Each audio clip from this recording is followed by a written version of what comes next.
You're listening to an Airwave Media Podcast. You're listening to an Airwave Media Podcast. Hi. My name is Blake, and I have just a quick note before we get started. Actually, it's more like a recommendation because this podcast is an immersive audio experience, part fact, part fantasy. So it's best that you listen with headphones on, imagination on, and everything else turned off. Welcome to Abandoned, the All-American Ruins podcast. A bonus episode. A short story. It's called In Which I Let You Go at the Ruins of the Universal Atlas Cement Plant.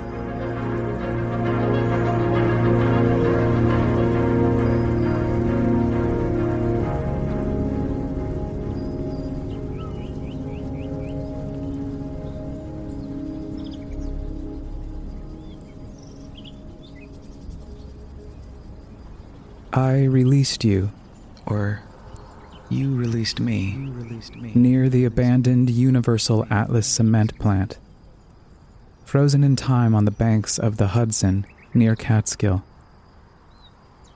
At the time, I didn't know what the building was, but I knew for certain that if I could just get through the weeds to the smokestack, I could forgive myself for hurting you.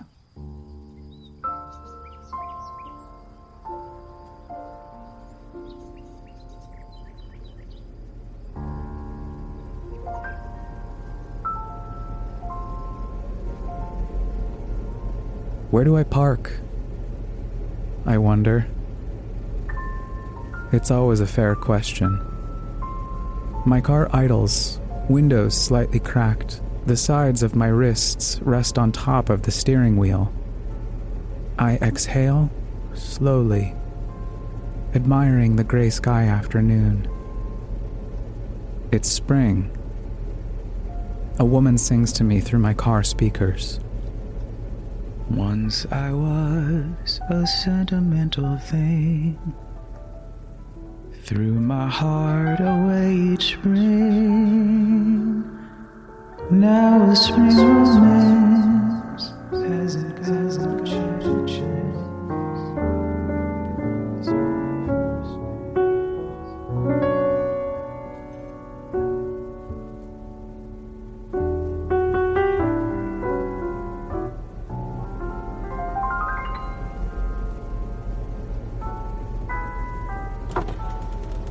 I roll down the windows and poke my head out into the misty air. Everything looks black and white, which is just fine because I'm already dancing with my imagination, staring across the slashed and scabbed parking lot, weed shoots having successfully broken up through the concrete, reclaiming their land. Then, as the great industrial revolution hit its stride, as a constantly growing population demanded more and more, It's 1951, somewhere. I see men in suits. I see your face in every one of them under hats and smoking pipes. And a river of goods began to pour forth from the factories of America. The smell of tobacco is potent. I like that smell. It reminds me of a man named Stefanos, a coworker of mine at an Italian restaurant in Boston, and his friend, whose name I'll leave out for the sake of privacy because he took me back to his apartment one night. And we became feral. Intimate, fourth-floor walk-up bedroom window flung open, welcoming in the heat of the New England summer pulsating off the midnight August sky.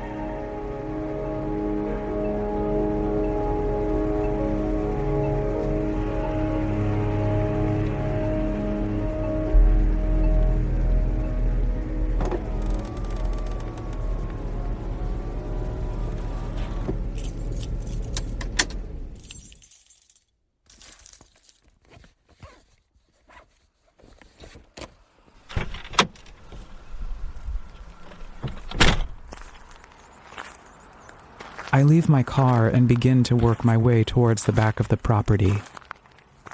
This wasn't the day I planned, I think.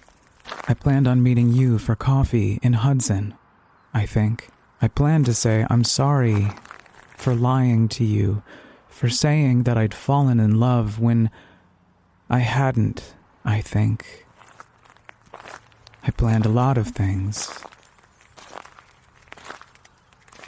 But the Universal Atlas cement plant insists that I take a detour and forgive myself first.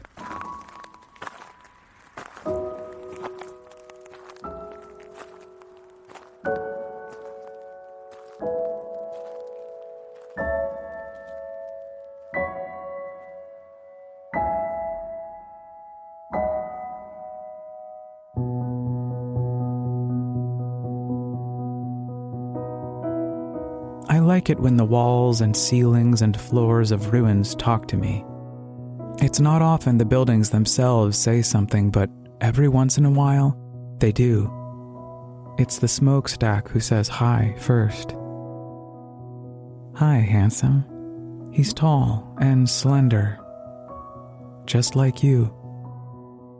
I peer into the wiles of the forgotten Universal Atlas cement plant, once a major employer in the upper Hudson Valley of New York.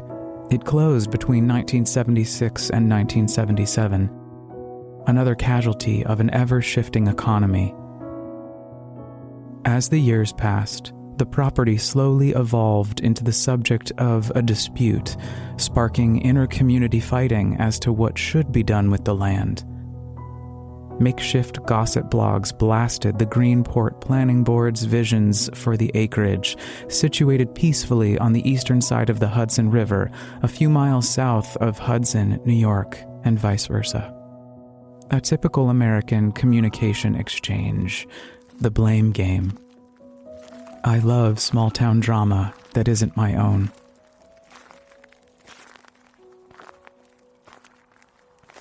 I glide past a long, sullen building, a factory of some sort, half of which is well lit, maintained, and possibly operational, the other half which is boarded up, shards of broken glass and cement exemplifying years gone by, woven into tall weeds and coarse dirt that scuff the bottom of my shoes. The sky is overcast, remarkably so, and your face, tattooed on my brain, floats by me every so often, an orb, a reminder that I caused you pain. That I was afraid to be alone in a pandemic.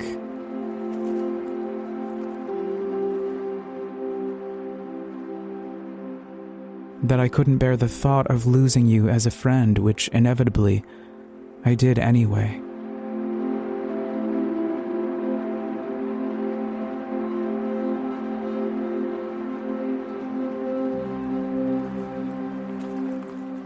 I reach the back of the property and peer up at the tall smokestack, as tall as you, lanky and thin.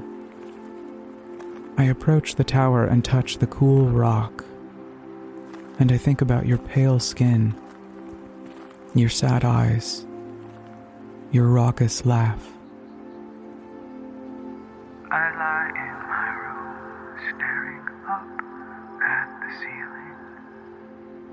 Spring can really hang you up the most.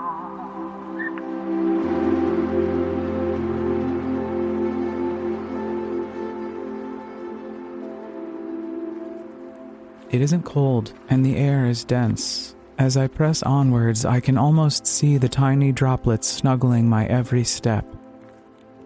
I smile as I think of summer, of our first days together almost a year ago when you and I first met.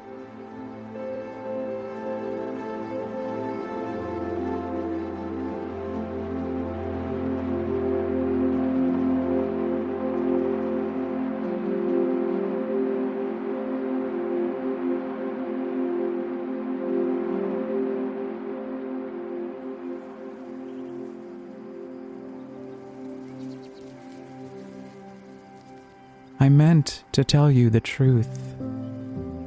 Really, I did. But things got scary. Things got weird. You said it yourself, the cultural rules of engagement are on hold for the time being. And they were. And I agreed with you. I glance up at the beautiful broken windows. They cover a warehouse jutted between the tall smokestack and a sizable grove of 20 concrete silos, and I think about your laugh. Oh my God, that uncontrollable, unrelenting, unstoppable laugh. I think about your tears, too.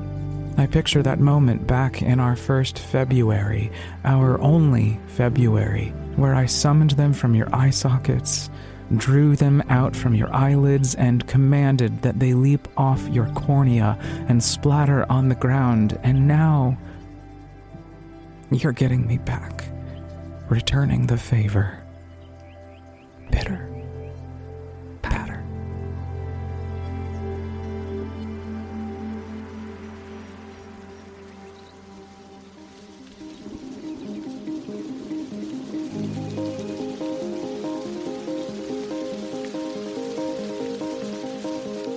Rain starts. I begin to run to my car, dodging droplets that kamikaze from the sky. I picture that you've become a giant, hovering over the ruins of the Universal Atlas cement plant, and you're crying, and I'm having a hard time discerning between the sky's tears and your tears, and I screech back to my car and hop in. My heart clutches the underbone side of my chest cavity tightly. I sit there in the quiet of my car, listening to the storm that begins to rage outside. I turn on my car as I stare at the old bridge that crosses the county highway, connecting the old plants and mining operation that was. We were. As I dry my own tears, I reach for the stereo.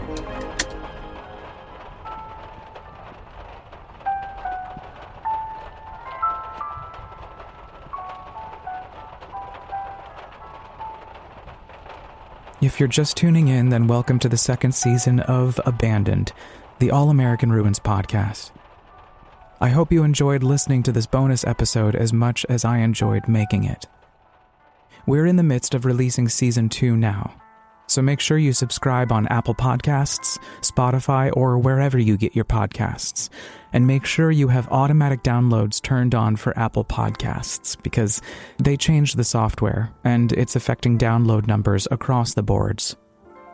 Also, if you like to read or enjoy amateur photography, just know that you can catch up on more of my adventures at allamericanruins.com, or follow me on Instagram at allamericanruins. Abandoned, the All-American Ruins podcast, is written, edited, hosted, mixed, engineered, and produced by me, Blake File, with studio space courtesy of Radio Kingston, WKNY AM 1490, FM 1079 in Kingston, New York. Thanks for listening.